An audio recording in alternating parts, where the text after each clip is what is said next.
എല്ലാവർക്കും മല്ലു ഫുട്ബോളിന്റെ പുതിയൊരു വീഡിയോയിലേക്ക് സ്വാഗതം. ഫിഫ ലോകകപ്പിൽ നിന്ന് ഫുട്ബോൾ ലോകത്തെ ആകെ പിടിച്ചുലയ്ക്കുന്ന വമ്പൻ വാർത്തകൾ അറിയാൻ ഈ ചാനൽ ഉടൻ തന്നെ സബ്സ്ക്രൈബ് ചെയ്യുക. കാൻസസ് സിറ്റിയിൽ നടന്ന ഗ്രൂപ്പ് ജെ പോരാട്ടത്തിൽ എതിരില്ലാത്ത 3 ഗോളുകൾക്ക് അൾജീരിയയെ തകർത്തുവിട്ട് അർജന്റീന തങ്ങളുടെ കരുത്ത് തെളിയിച്ചിരുന്നു. എന്നാൽ ഈ മത്സരത്തിന് ശേഷം ഫുട്ബോൾ ലോകം ഇപ്പോൾ 2 ചേരിയായി തിരിഞ്ഞിരിക്കുകയാണ്. മെസ്സി കുറിച്ച ചരിത്ര റെക്കോർഡുകളും അതിനു പിന്നാലെ ഉയർന്നുവന്ന കടുത്ത വിവാദങ്ങളുമാണ് ഇപ്പോൾ സോഷ്യൽ മീഡിയയിലെ ചർച്ചാ വിഷയം.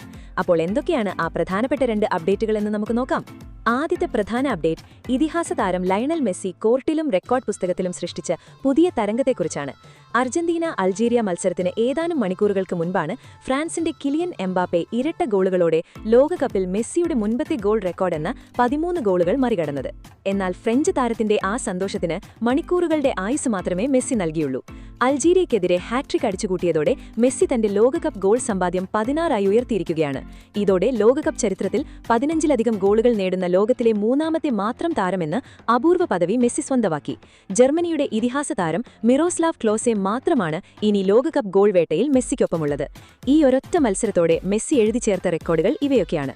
ലോകകപ്പിൽ ഹാട്രിക് നേടുന്ന ഏറ്റവും പ്രായം കൂടിയ താരം, ലോകകപ്പിൽ ഏറ്റവും കൂടുതൽ ഗോൾ അടിച്ച താരം, 16 ഗോൾ, ക്ലോസയ്ക്കൊപ്പം റെക്കോർഡ് പങ്കിടുന്നു. മെസ്സിയുടെ ലോകകപ്പ് കരിയറിലെ ആദ്യത്തെ ഹാട്രിക്, 6ാമത്തെ ലോകകപ്പിൽ കളിക്കുന്ന ചരിത്രത്തിലെ ആദ്യ ഫുട്ബോൾ താരം എന്നിവയൊക്കെയാണവ. ചുരുക്കത്തിൽ പ്രായം വെറും അക്കങ്ങൾ മാത്രമാണെന്ന് തെളിയിച്ചുകൊണ്ട് മെസ്സി വീണ്ടും ലോകത്തെ അത്ഭുതപ്പെടുത്തിയിരിക്കുകയാണ്. എന്നാൽ മെസ്സിയുടെയും അർജന്റീനയുടെയും ഈ വിജയശോഭ കെടുത്തുന്ന രീതിയിലുള്ള കടുത്ത വിമർശനങ്ങളാണ് ഇപ്പോൾ 2ാമത്തെ അപ്ഡേറ്റായി പുറത്തുവരുന്നത്.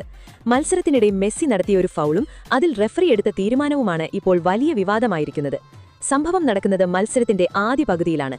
17ാം മിനിറ്റിൽ മെസ്സി ആദ്യ ഗോൾ നേടി അർജന്റീനയെ മുന്നിലെത്തിച്ചതിന് തൊട്ടു പിന്നാലെയായിരുന്നു അത്. പന്തിനായുള്ള പോരാട്ടത്തിനിടെ അൾജീരിയൻ താരം ഐസ മാൻഡിയുടെ കാലിന്റെ പിൻഭാഗത്ത് മെസ്സിയുടെ ബൂട്ടിന്റെ സ്റ്റഡ്സ് മാരകമായി കൊള്ളുകയായിരുന്നു. വേദന കൊണ്ട് മാൻഡി മൈതാനത്ത് പുളഞ്ഞു. അൾജീരിയയ്ക്ക് വേണ്ടി ഏറ്റവും കൂടുതൽ അന്താരാഷ്ട്ര മത്സരങ്ങൾ കളിച്ചിട്ടുള്ള സീനിയർ താരമാണ് ഐസ മാൻഡി. ഇത്രയും ഗുരുതരമായൊരു ഫൗൾ നടന്നിട്ടും പോളിഷ് റെഫറിയായ ഷിമോൺ മാർസിനിയാക് മെസ്സിക്കൊരു മഞ്ഞക്കാർഡ് പോലും നൽകാൻ തയ്യാറായില്ല. അതിലുപരി കളി നിയന്ത്രിച്ചവർ VAR സൗകര്യം ഉപയോഗിച്ച് കൃത്യമായി പരിശോധിക്കാനും തയ്യാറായില്ല എന്നത് വലിയ വീഴ്ചയായി ചൂണ്ടിക്കാണിക്കപ്പെടുന്നു. വെറും ഒരു ഫ്രീ കിക്ക് മാത്രമാണ് അർജന്റീനയ്ക്കെതിരെ വിധിച്ചത്.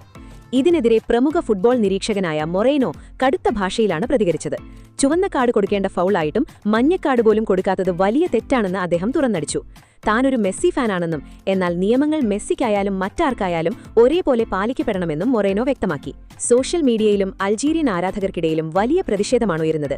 മറ്റേതെങ്കിലും താരമായിരുന്നെങ്കിൽ തീർച്ചയായും റെഡ് കാർഡ് കണ്ട് പുറത്തുപോയേനെ എന്നും ഇത് അർജന്റീനയും ഫിഫയും തമ്മിലുള്ള ഒത്തകളിയാണ്, റെഫറിമാർ താരങ്ങളെ നോക്കി ഫാൻ സർവീസ് നടത്തരുത് എന്നും നിയമം എല്ലാവർക്കും ഒന്നാകണമെന്നിങ്ങനെ കടുത്ത വിമർശനങ്ങളാണ് ഉയരുന്നത്.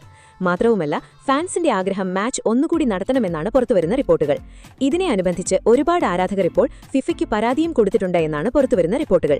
ഒരു വശത്ത് റെക്കോർഡുകളുടെ തിളക്കമുണ്ടെങ്കിലും ഈ വിവാദ ഫൗൾ അർജന്റീനയുടെ വിജയത്തിന്റെ മേൽ ഒരു കരിനിഴൽ വീഴ്ത്തിയിരിക്കുകയാണ് എന്നതിൽ തർക്കമില്ല. കളിക്കളത്തിലെ ഇതിഹാസമാണെങ്കിലും മെസ്സി ചെയ്തത് റെഡ് കാർഡ് അർഹിക്കുന്ന ഫൗൾ തന്നെയായിരുന്നു. റെഫറിയുടെ തീരുമാനം പക്ഷപാതപരമായിരുന്നു. നിങ്ങളുടെ അഭിപ്രായങ്ങൾ താഴെ കമന്റ് ബോക്സിൽ രേഖപ്പെടുത്തുക. കൂടുതൽ ഫിഫ ലോകകപ്പ് പുതുവിശേഷങ്ങൾക്കായി ഞങ്ങളുടെ ചാനൽ ഇപ്പോൾ തന്നെ സബ്സ്ക്രൈബ് ചെയ്യുക, ബെൽ ഐക്കൺ ക്ലിക്ക് ചെയ്യുക.